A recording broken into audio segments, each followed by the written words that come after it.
Good morning, students. Now we will start our first topic or first lecture of your subject business economics. ਜਿਹੜੇ business economics ਆ ਆਪਾਂ ਉਹਨੂੰ ਦੋ parts ਦੇ ਵਿੱਚ ਡਿਵਾਈਡ ਕਰ ਸਕਦੇ ਹਾਂ। ਠੀਕ ਹੈ, ਜੋ ਆਪਾਂ +1 ਕਲਾਸ ਦੇ ਵਿੱਚ ਬਿਜ਼ਨਸ ਇਕਨੋਮਿਕਸ ਸਬਜੈਕਟ ਪੜ੍ਹਨਾ, ਠੀਕ ਹੈ, ਉਹ ਆਪਾਂ ਦੋ ਹਿੱਸਿਆਂ ਦੇ ਵਿੱਚ ਡਿਵਾਈਡ ਕਰਕੇ ਪੜ੍ਹ ਸਕਦੇ ਹਾਂ। ਉਹਨਾਂ ਨੂੰ ਦੋ ਹਿੱਸਿਆਂ ਵਿੱਚ ਡਿਵਾਈਡ ਕੀਤਾ ਜਾਂਦਾ। ਫਸਟ ਕੀ ਆ ਸਟੈਟਿਸਟਿਕ ਅਤੇ ਦੂਸਰਾ ਕੀ ਆ ਮਾਈਕਰੋ ਇਕਨੋਮਿਕਸ, ਜਿਹਨੂੰ ਪੰਜਾਬੀ ਦੇ ਵਿੱਚ ਸਟੈਟਿਸਟਿਕ ਨੂੰ ਸੰਖਿਆਕੀ ਅਤੇ ਮਾਈਕਰੋ ਇਕਨੋਮਿਕਸ ਨੂੰ ਵਿਅਸ਼ਟੀ ਅਰਥ ਸ਼ਾਸਤਰ ਕਿਹਾ ਜਾਂਦਾ। ਠੀਕ ਹੈ, ਸਭ ਤੋਂ ਪਹਿਲਾਂ ਆਪਾਂ ਕੀ ਕਰਨਾ, ਆਪਾਂ ਸਟੈਟਿਸਟਿਕ ਸਟਾਰਟ ਕਰਨਾ, ਸੰਖਿਆਕੀ ਸਟਾਰਟ ਕਰਨਾ। ਅਤੇ ਜਿਹੜਾ ਸਟੈਟਿਸਟਿਕ ਆ ਉਹਦੇ ਵਿੱਚ ਕੀ ਆ, we will start theory part of the statistic 'ਤੇ ਆਪਣੀ ਬੁੱਕ ਦੇ ਵਿੱਚ ਇੱਕ ਥਿਊਰੀ ਪਾਰਟ ਆ ਅਤੇ ਇੱਕ ਨੂਮੈਰੀਕਲ ਪਾਰਟ ਆ। ਆਪਾਂ ਇਹਦੇ ਵਿੱਚ ਕੀ ਕਰਨਾ, ਪਹਿਲਾਂ ਆਪਾਂ ਥਿਊਰੀ ਪਾਰਟ ਨੂੰ ਕੰਪਲੀਟ ਕਰਨਾ। ਠੀਕ ਹੈ, ਸੋ ਇਹਦੇ ਰਿਲੇਟਡ ਆਪਣਾ ਜਿਹੜਾ ਫਸਟ ਚੈਪਟਰ ਆ ਉਹ ਕੀ ਆ, ਸੰਖਿਆਕੀ ਦੀ ਜਾਣ ਪਛਾਣ, ਮਤਲਬ ਇੰਟਰੋਡਕਸ਼ਨ ਆਫ ਸਟੈਟਿਸਟਿਕ। ਸੋ ਇਹ ਆਪਣਾ ਜਿਹੜਾ ਫਸਟ ਚੈਪਟਰ ਆ ਇੰਟਰੋਡਕਸ਼ਨ ਆਫ ਸਟੈਟਿਸਟਿਕ। ਪਹਿਲਾਂ ਆਪਾਂ ਇਹਦੀ ਇੰਟਰੋਡਕਸ਼ਨ ਦੇਖਦੇ ਹਾਂ ਵੀ ਸੰਖਿਆਕੀ ਹੁੰਦਾ ਕੀ ਆ, ਸਟੈਟਿਸਟਿਕ ਦਾ ਕੀ ਮਤਲਬ ਆ। ਸੰਖਿਆਕੀ ਸ਼ਬਦ ਦਾ ਅਰਥ ਅੰਕੜਿਆਂ ਦੇ ਰੂਪ ਵਿੱਚ ਲਿਆ ਜਾਂਦਾ ਹੈ। ਠੀਕ ਹੈ, ਸੰਖਿਆਕੀ ਦਾ ਅਰਥ ਕੀ ਆ, ਮਤਲਬ ਅੰਕੜੇ, ਡਾਟਾ ਇਕੱਠਾ ਕਰਨਾ। ਠੀਕ ਹੈ, ਡਾਟੇ ਦੇ ਰੂਪ ਵਿੱਚ ਕੁਝ ਵੀ ਇਨਫੋਰਮੇਸ਼ਨ ਆ, ਕੋਈ ਵੀ ਸੂਚਨਾ ਉਹਨੂੰ ਕੀ ਆ ਪੇਸ਼ ਕਰਨਾ। ਠੀਕ ਹੈ, ਹੁਣ ਇੱਥੇ ਕੀ ਸਮੱਸਿਆ ਆਉਂਦੀ ਆ ਵੀ ਡਾਟਾ ਵੀ ਦੋ ਪ੍ਰਕਾਰ ਦਾ ਹੁੰਦਾ। ਸੰਖਿਆਕੀ ਦੇ ਵਿੱਚ ਕਿਹੜਾ ਡਾਟਾ ਲਿਆ ਜਾਂਦਾ, ਡਾਟਾ ਕਿਹੜੇ ਪ੍ਰਕਾਰ ਦਾ ਹੁੰਦਾ, ਦੋ ਤਰ੍ਹਾਂ ਦਾ ਹੁੰਦਾ, ਮਾਤਰਾਤਮਕ ਅੰਕੜੇ ਅਤੇ ਗੁਣਾਤਮਕ ਅੰਕੜੇ। ਠੀਕ ਹੈ, ਹੁਣ ਆਪਾਂ ਦੇਖਦੇ ਹਾਂ ਵੀ ਸੰਖਿਆਕੀ ਦੇ ਵਿੱਚ ਕਿਹੜੇ ਅੰਕੜਿਆਂ ਨੂੰ ਕੀ ਆ ਲਿਆ ਜਾਂਦਾ। ਦੇਖੋ, ਡਾਟਾ ਨੂੰ ਦੋ ਹਿੱਸਿਆਂ ਦੇ ਵਿੱਚ ਵੰਡਿਆ ਜਾਂਦਾ, ਕੁਆਂਟੀਟੇਟਿਵ ਐਂਡ ਕੁਆਲੀਟੇਟਿਵ। ਕੁਆਂਟੀਟੇਟਿਵ ਨੂੰ ਮਾਤਰਾਤਮਕ ਅੰਕੜੇ ਕਿਹਾ ਜਾਂਦਾ ਅਤੇ ਕੁਆਲੀਟੇਟਿਵ ਨੂੰ ਗੁਣਾਤਮਕ ਅੰਕੜੇ ਕਿਹਾ ਜਾਂਦਾ। ਪਹਿਲਾਂ ਆਪਾਂ ਡਿਸਕਸ ਕਰਾਂਗੇ ਕਿ ਮਾਤਰਾਤਮਕ ਅੰਕੜੇ ਕੀ ਹੁੰਦੇ ਆ, ਦੈਨ ਆਪਾਂ ਡਿਸਕਸ ਕਰਾਂਗੇ ਕਿ ਗੁਣਾਤਮਕ ਅੰਕੜੇ ਕੀ ਹੁੰਦੇ ਆ। ਸਭ ਤੋਂ ਪਹਿਲਾਂ ਦੇਖੋ ਕਿ ਕੁਆਂਟੀਟੇਟਿਵ ਡਾਟਾ ਮਤਲਬ ਮਾਤਰਾਤਮਕ ਅੰਕੜੇ ਕਿਹੜੇ ਹੁੰਦੇ ਆ। ਮਾਤਰਾਤਮਕ ਅੰਕੜਿਆਂ ਦੇ ਵਿੱਚ ਨੂਮੈਰੀਕਲ ਫਿਗਰਸ ਨੂੰ ਕੀ ਆ ਸ਼ਾਮਿਲ ਕੀਤਾ ਜਾਂਦਾ ਹੈ। ਠੀਕ ਹੈ, ਨੂਮੈਰੀਕਲ ਫਿਗਰਸ ਮਤਲਬ ਜਿਹੜੇ ਵੀ ਫਿਗਰਸ, ਜਿਹੜੀਆਂ ਵੀ ਆਪਾਂ ਨੂੰ ਕੋਈ ਵੀ ਡਾਟਾ ਵਾ, ਠੀਕ ਹੈ, ਉਹ ਮੈਥੇਮੈਟਿਕ ਫਾਰਮ 'ਚ ਦਿੱਤਾ ਗਿਆ ਹੋਵੇ। ਨੂਮੈਰੀਕਲ ਮਤਲਬ ਨੰਬਰ ਫਾਰਮ ਦੇ ਵਿੱਚ ਦੇ ਦਿੱਤਾ ਜਾਵੇ, ਜਿਵੇਂ 1 2 3। ਠੀਕ ਹੈ, ਇਹ ਕੀ ਆ ਨੂਮੈਰੀਕਲ ਫਿਗਰਸ ਆ, ਆਪਾਂ ਇਹਨੂੰ ਨੰਬਰਾਂ ਦੇ ਹਿਸਾਬ ਨਾਲ ਪੇਸ਼ ਕਰ ਦਿੱਤਾ। ਠੀਕ ਹੈ, ਜਿਵੇਂ ਆਪਾਂ ਕਹਿੰਦੇ ਹਾਂ ਵੀ ਉਸ ਵਿਅਕਤੀ ਦਾ ਭਾਰ ਜਾਂ ਉਸ ਸਟੂਡੈਂਟ ਦਾ ਭਾਰ ਕਿੰਨਾ ਕਾ, ਵੇਟ ਕਿੰਨਾ ਵਾ, 23 ਕਿਲੋਗ੍ਰਾਮ। ਠੀਕ ਹੈ, ਜਾਂ ਫਿਰ ਉਸ ਜਿਹੜੇ ਸਟੂਡੈਂਟ ਆ ਉਹਦੀ ਕੀ ਆ ਹਾਈਟ ਕਿੰਨੀ ਆ, 5 ਫੁੱਟ ਆ। ਇਹ ਕੀ ਆ, ਆਪਾਂ ਨੂਮੈਰੀਕਲ ਫਿਗਰਸ ਦੇਤੀਆਂ, ਮਤਲਬ ਆਪਾਂ ਨੂੰ ਪੱਕੇ ਤੌਰ 'ਤੇ ਪਤਾ ਵੀ ਉਹਨਾਂ ਦੀ ਮਾਤਰਾ ਕਿੰਨੀ ਆ। ਇਸ ਦਾ ਭਾਵ ਇਹ ਹੈ ਕਿ ਇਸ ਵਿੱਚ ਸਿਰਫ ਮਾਤਰਾਵਾਂ ਨੂੰ ਵੀ ਪ੍ਰਗਟ ਕੀਤਾ ਜਾਂਦਾ ਹੈ। ਠੀਕ ਹੈ, ਕੁਆਂਟੀਟੇਟਿਵ ਦਾ ਕੀ ਮਤਲਬ ਹੋਇਆ, ਇਹਦੇ ਵਿੱਚ ਸਿਰਫ ਕੀ ਆ ਮਾਤਰਾਵਾਂ ਨੂੰ ਕੀ ਆ ਸ਼ਾਮਿਲ ਕੀਤਾ ਜਾਂਦਾ, ਜਿਵੇਂ ਕਿ ਆਪਾਂ ਇਹਨੂੰ ਨੂਮੈਰੀਕਲ ਫਾਰਮ ਦੇ ਵਿੱਚ ਕੀ ਆ ਦੱਸ ਸਕਦੇ ਹਾਂ। ਠੀਕ ਹੈ, ਇਹਨਾਂ ਨੂੰ ਕੁਆਂਟੀਟੇਟਿਵ ਡਾਟਾ ਕਿਹਾ ਜਾਂਦਾ, ਮਤਲਬ ਮਾਤਰਾਤਮਕ ਅੰਕੜੇ।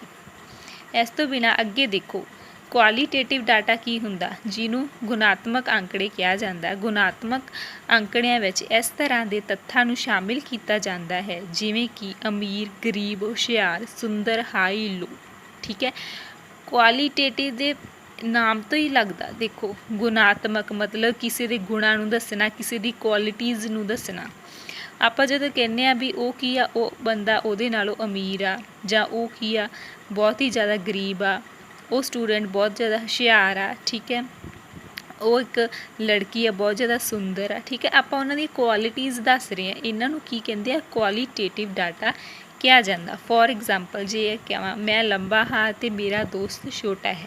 ਠੀਕ ਹੈ, ਮਤਲਬ ਇਹਦੇ ਵਿੱਚ ਕੀ ਆ, ਇਹਨਾਂ ਦੀ ਕੁਆਲਿਟੀ ਦੱਸੀਆਂ ਹੋਈਆਂ। ਆਪਾਂ ਇੱਦਾਂ ਨਹੀਂ ਕਿਹਾ ਕਿ ਮੇਰਾ ਜਿਹੜਾ ਹਾਈਟ ਆ ਉਹ 5 ਫੁੱਟ ਆ ਅਤੇ ਮੇਰੇ ਦੋਸਤ ਦੀ ਹਾਈਟ ਜਿਹੜੀ 4 ਫੁੱਟ ਆ। ਠੀਕ ਹੈ, ਆਪਾਂ ਇਹਦੇ ਵਿੱਚ ਕਿਸੇ ਵੀ ਤਰ੍ਹਾਂ ਦੀ ਕੀ ਆ ਨੂਮੈਰੀਕਲ ਫਿਗਰਸ ਦੇ ਵਿੱਚ ਨੰਬਰਿੰਗ ਫਾਰਮ ਦੇ ਵਿੱਚ ਡਾਟਾ ਨਹੀਂ ਦਿੱਤਾ।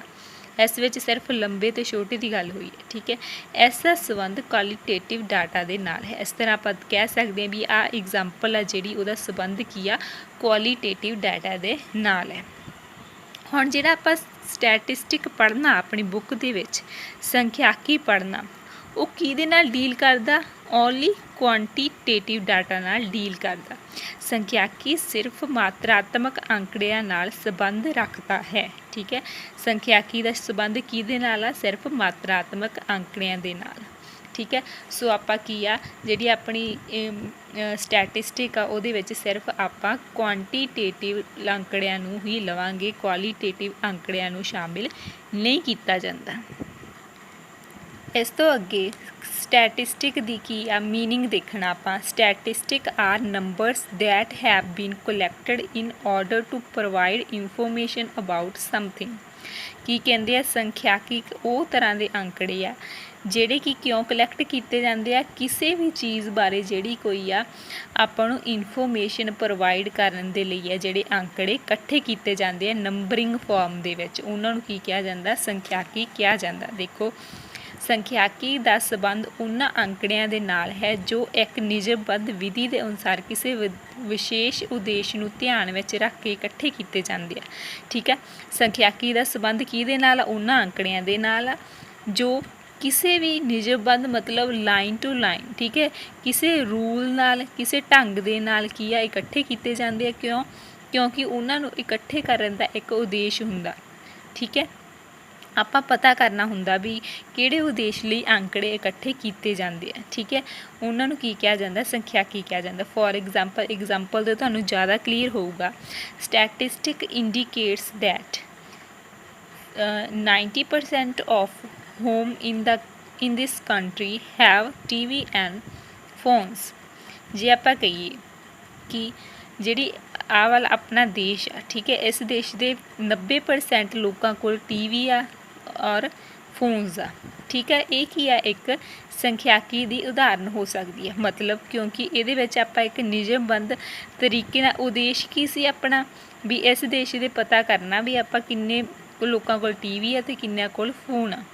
ठीक है, हुण अंकड़ियां के रूप में की आप 90% क्या ये अंकड़ियां के रूप में हो गया, तां करके ये संख्याकी की उदाहरण होगी। ठीक है, इस तो अगे आप इसकी डेफिनेशन किवें दे सकते हैं। लास्ट ते आप इसकी डेफिनेशन देनी है। Statistic is the science of dealing with the numbers. Statistic आ जिहड़ा संख्याकी इस तरह की विज्ञान है जिहड़ा किहदे नाल डील करदा, किहदे नाल संबंध रखदा, नंबर्स नाल, अंकड़ियां दे नाल जां न्यूमैरिकल फिगर्स दे नाल की संबंध रखदा। देखो संख्याकी एक अंकां दा विज्ञान है जां एक विषय है। ठीक है, ये एक सबजैक्ट आ। ठीक है, तो एक साइंस आ, विज्ञान है जिसका संबंध किहदे नाल आ, अंकां दे नाल आ। कल आपां इहदियां अगे डेफिनेशनस करांगे जो कि इहदी एक वचन के रूप में ते बहुवचन के रूप में दित्तियां गईयां। सो अज लई तुहाडा इन्ना ही। Thank you students.